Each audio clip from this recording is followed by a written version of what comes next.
Segunda seção: O desenvolvimento melódico das vozes. Capítulo 29. Escrita de partes estrita.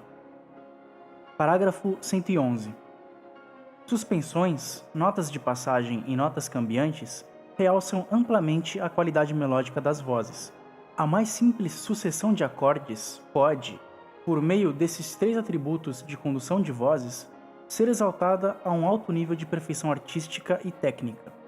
Em nenhuma parte esta perfeição é tão completamente atingida quanto na chamada escrita de vozes estrita.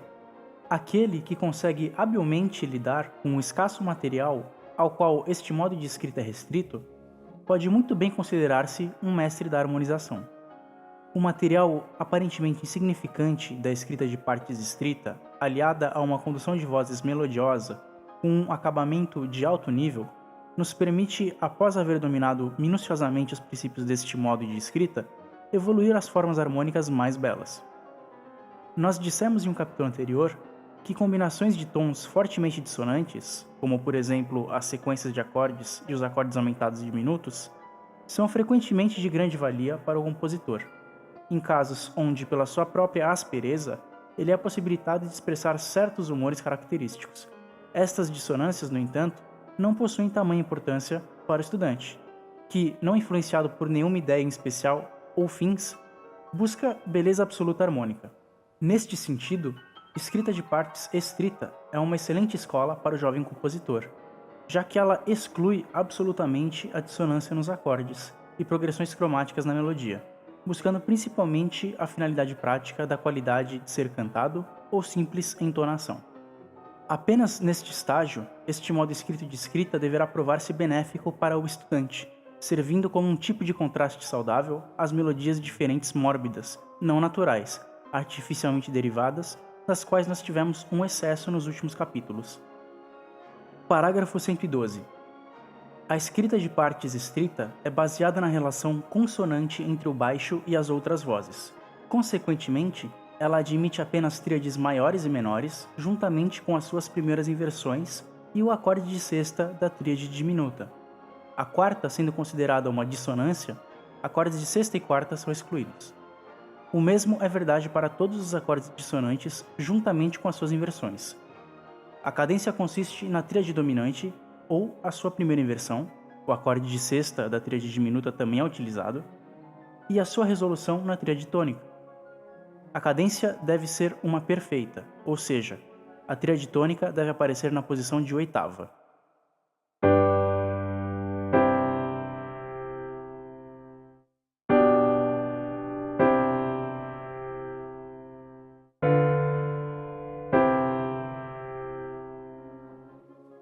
Parágrafo 113. No que tange à progressão melódica das vozes, o seguinte deve ser observado. Escrita de partes estrita admite saltos de oitavas, sextas menores, quintas e quartas justas, terças maiores e menores, saltos de sexta menores deverão ser evitados. Saltos de intervalos dissonantes, sétima, são positivamente proibidos, mesmo quando as notas os formando pertençam à escala diatônica. Progressões cromáticas são da mesma maneira proibidas. Ruim.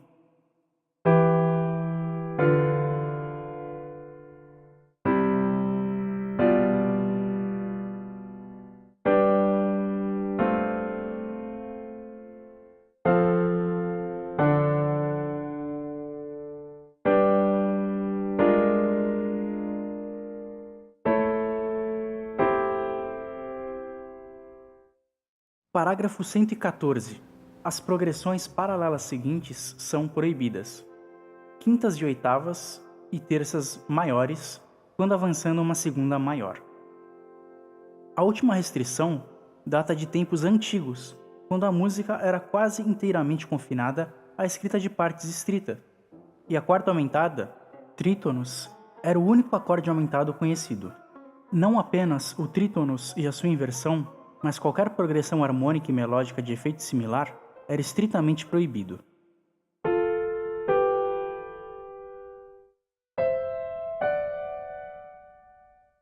A progressão paralela de duas terças maiores, um meio tom para cima, era permitida, já que não dava vazão a nenhum trítonos. Por exemplo, parágrafo 115. Modulações para as tonalidades mais próximas são permitidas desde que progressões cromáticas não ocorram.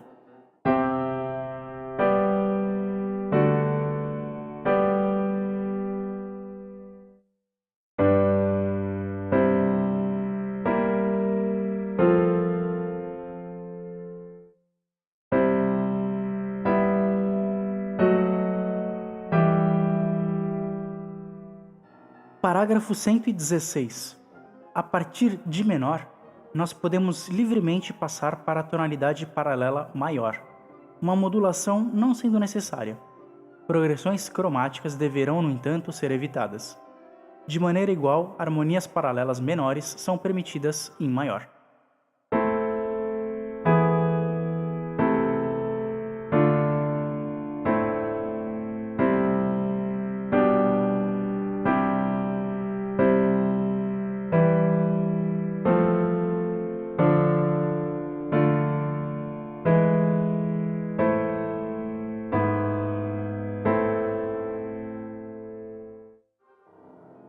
Parágrafo 117. Por uma questão de maior liberdade na condução de vozes, as partes podem cruzar-se, ou seja, divergir das suas posições relativas normais e adotar por hora a relação inversa. Parágrafo 118. A partir do que foi dito, nós concluímos que em escrita de partes estrita, intervalos naturais, ou seja, progressões de grau em grau e saltos consonantes, são considerados realmente cantáveis e simples para a voz humana entonar. Meandros harmônicos devem dar lugar à pureza de entonação. Parágrafo 119. Nos nossos exercícios, nós deveremos empregar o cantus firmus, que, sendo uma melodia de semibreves, facilmente pode ser transposto para qualquer outra voz. Nós harmonizaremos primeiro esta melodia com semibreves, escrevendo cada voz na sua armadura de clave respectiva e em uma pauta separada. Nota: nenhuma voz deverá exceder os seus próprios limites.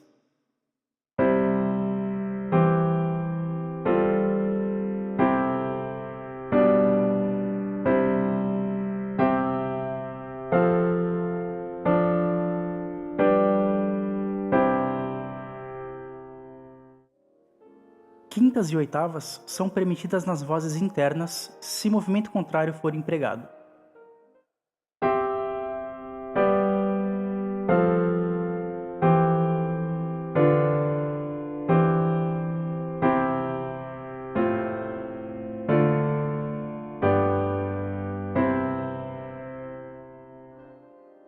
Neste ponto, o tenor encontra-se abaixo do baixo e assume, por ora, a significância desta última voz. Exercício: harmonize as seguintes melodias, considerando-as como cantos firmos sucessivamente em cada voz.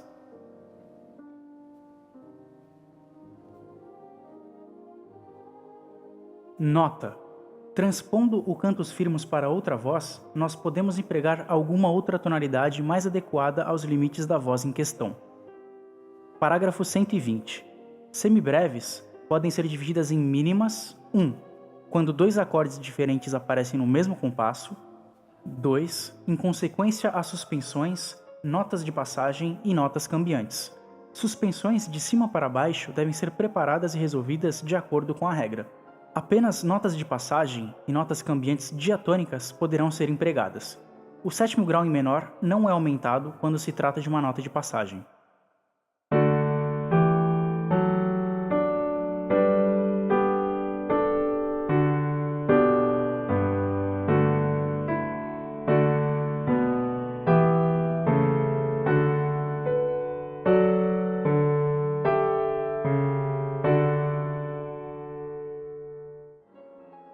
As exceções da regra governando a resolução de suspensões, conforme dado no parágrafo 77.3, são também permissíveis em escrita de partes estrita. Nota: oitavas e quintas em dois tempos similarmente acentuados são consideradas progressões abertas faltosas.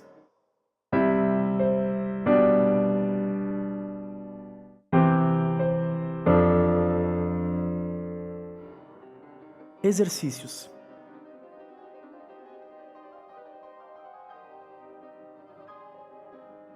Parágrafo 121. Em divisões ternárias, dois acordes podem aparecer em um compasso, um no tempo acentuado do compasso e o outro no segundo tempo não acentuado.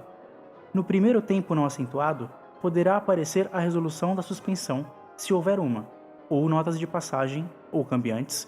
Nenhum acorde real deve ocupar este tempo.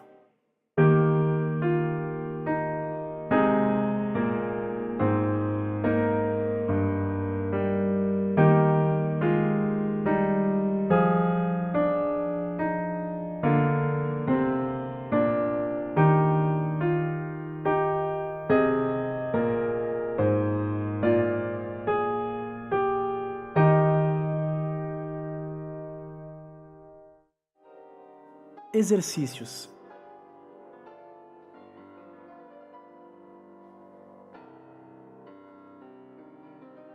Parágrafo 122. Em divisões quaternárias, o segundo tempo acentuado do compasso poderá ser ocupado por um acorde real ou uma suspensão. Os tempos não acentuados são devotados às resoluções das suspensões e a notas de passagem, e cambiantes. Das duas notas de passagem, que preenchem o intervalo de uma quarta, a segunda pode cair na segunda parte não acentuada do compasso, A. Neste tempo, poderá também cair uma nota cambiante seguindo a resolução de uma suspensão, B. A preparação de uma suspensão nunca deve ser de duração mais curta que a suspensão ela mesma.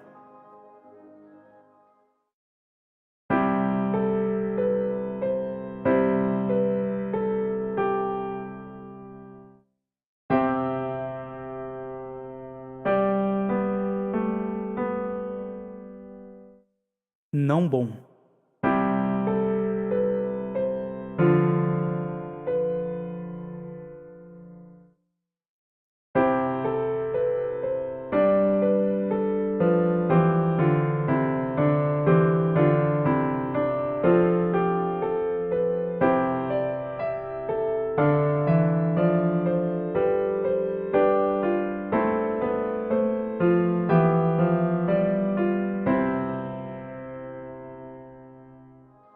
Em divisões de compasso por 6, dois casos deverão ser distinguidos: o compasso de 6 semínimas e o compasso de 3 mínimas. No primeiro, nós temos dois tempos acentuados, o 1 e o 4. No segundo, no entanto, aparecem três tempos acentuados, 1, 3, 5. O compasso de 6 semínimas deverá ser considerado como consistindo de dois compassos de 3 semínimas. O compasso de 3 mínimas sendo feito de 3 compassos de 2 mínimas. Neste último compasso, a terça e a quinta semínima podem ser tomadas por notas de passagem, como no caso do segundo tempo não acentuado em um compasso quaternário. Uma nota cambiante pode, uma vez mais, cair na terceira semínima, uma vez que ela seja precedida por uma resolução de uma suspensão. Uma mínima suspensa poderá ocorrer apenas no começo de um compasso. Semínimas suspensas poderão também cair na terceira e quinta semínimas.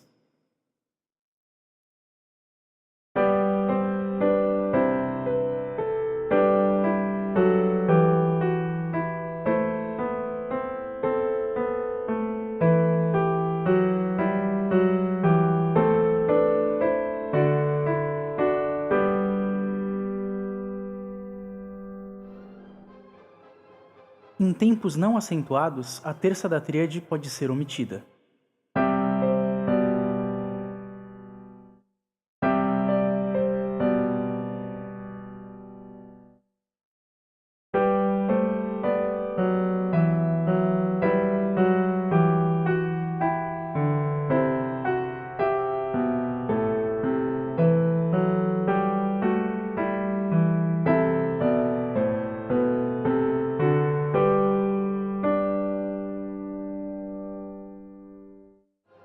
Aqui, uma vez mais, a terça da tríade é omitida em um tempo não acentuado.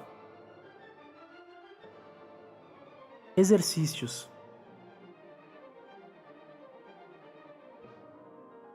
Parágrafo 123. Colcheias ocorrem em escrita estrita apenas em um caso, nomeadamente onde uma suspensão no primeiro tempo acentuado é seguida pela sua resolução, e a nota cambiante abaixo no primeiro tempo não acentuado do compasso.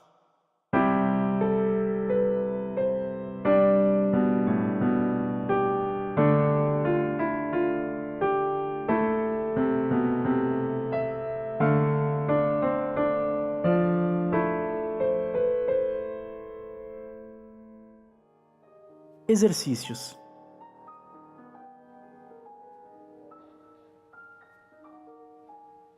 Parágrafo 124.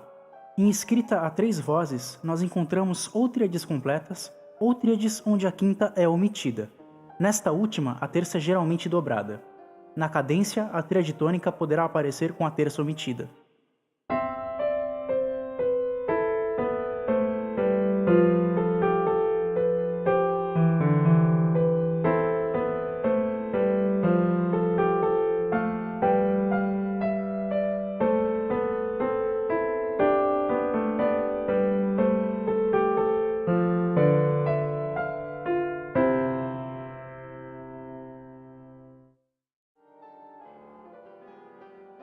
Em escrita a 2 vozes, os tempos acentuados devem ser ocupados por consonâncias, perfeitas ou imperfeitas.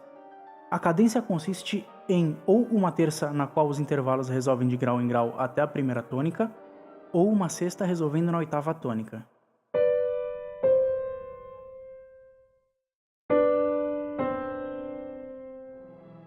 Dissonâncias podem ocorrer em tempos acentuados apenas em consequência de suspensões. Em tempos não acentuados, como resultado de notas de passagem ou cambiantes.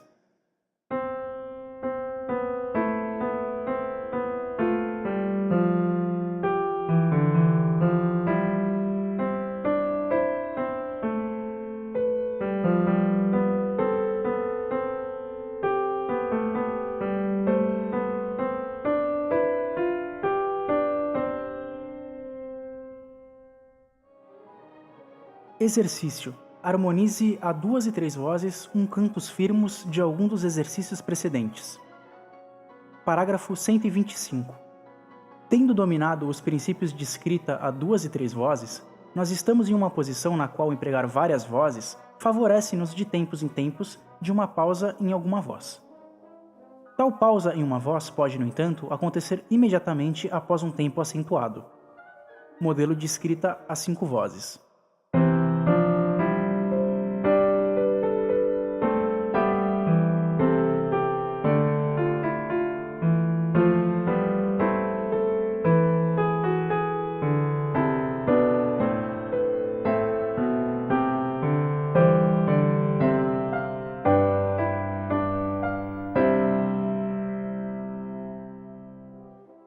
Modelo de escrita a 6 vozes.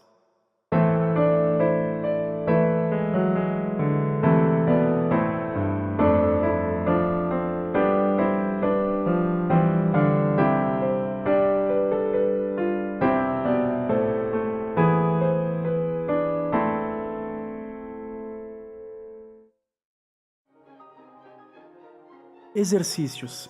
Harmonize vários dos cantos firmos anteriores com 5 e 6 vozes.